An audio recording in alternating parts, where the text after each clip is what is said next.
तुम 10 लाख दोगे, हम 19 लाख देंगे। क्या नौकरियां, बिहार में नौकरियां बिल्कुल सस्ते रेवड़ियों के दाम बिक रही हैं। कौन देगा नहीं पता, लेकिन इलेक्शन से पहले ये वादे जरूर वहां पर हो रहे हैं। सबसे बड़ा कैच इसमें ये है कि जब तेजस्वी यादव 10 लाख नौकरियों का जिक्र कर रहे थे, उसके बाद 21 अक्टूबर तक ही नीतीश कुमार मजाक बना रहे थे। और नीतीश कुमार ने क्या क्या बोला वो अभी समझना आपको बेहद जरूरी है, क्योंकि इसी में एक दिन के अंदर 24 घंटे के अंदर देखिए राजनीति में कैसे कोई यू टर्न मारता है, वो इस खबर से साफ हो जाएगा आपको।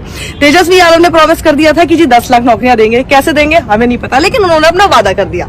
इसी का मजाक बना रहे थे नीतीश कुमार और रैली में कह रहे थे भैया कहां से लाओगे 10 लाख नौकरियां, कहां से लेकर आ जाओगे, कौन से पैसे से लेकर आओगे। फिर उन्होंने मजे लेते हुए ये भी कहा कि भैया जिस चारे घोटाले के लिए जिस वजह से तुम्हारे पिता जेल में है, कहीं उसी के पैसे से तो नहीं लेकर आओगे। ये इतना पैसा कहां से आएगा, जॉब्स क्रिएट करने का इतना पैसा कहां से आ सकता है। फिर उन्होंने ये भी कहा कि तेजस्वी तो बिल्कुल अनुभवहीन है, उनको पता ही नहीं है, और अनुभवहीन है इसी के आधार पर उन्होंने एक और आंकड़ा दे दिया जो अभी आज समझना बहुत जरूरी है, उसको बिल्कुल नोट डाउन कर लीजिए। उन्होंने कहा कि मैं पिछले 15 साल में 6 लाख नौकरियां दे चुका हूं, और 6 लाख ही दे पाए, मतलब उन्होंने खुद ही इस बात का जो है जिक्र कर दिया कि जी पिछले 15 साल के अपने उन्होंने कार्यकाल में 6 लाख नौकरियां दी हैं, 6 लाख नौकरी दी। और इसके अलावा फिर उन्होंने ये भी कहा तेजस्वी को कि भैया इतनी सारी नौकरियां कहां से लाओगे, पहले तो ये बताओ, और कुछ ही लोगों को क्यों दोगे। फिर अगर इतनी नौकरियां हैं तो सभी को दे दो ना, बाकियों को क्यों छोड़ रखा है, क्योंकि ये होना नहीं है। ये आप जो बोल रहे हैं ये सब झूठ है, ये होना नहीं है। अब क्या हुआ कि बीजेपी ने मैनिफेस्टो जारी कर दिया।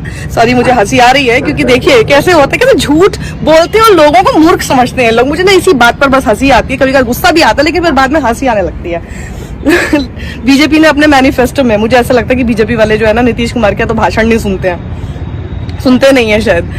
नीतीश कुमार जो कह रहे हैं उसके ठीक उलट उन्होंने अपने मैनिफेस्टो में कह दिया कि 19 लाख नौकरियां देंगे।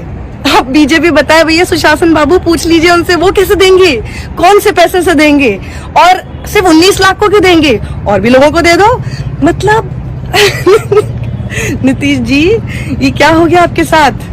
देखिए अभी वैसे ही 2 करोड़ वाले ऑलरेडी लाइन में बीजेपी वालों को ढूंढ रहे हो, आप इन चक्करों में मत पड़िए। अब आप पहले ये बताइए, एक तो आपने ये बात का जिक्र कर दिया कि जी 15 लाख सिर्फ 15 लाख मुंह से निकल गया, सॉरी अभी तक आया नहीं है ना, इसलिए 15 साल से आप सिर्फ 6 लाख नौकरियां दे पाए हो।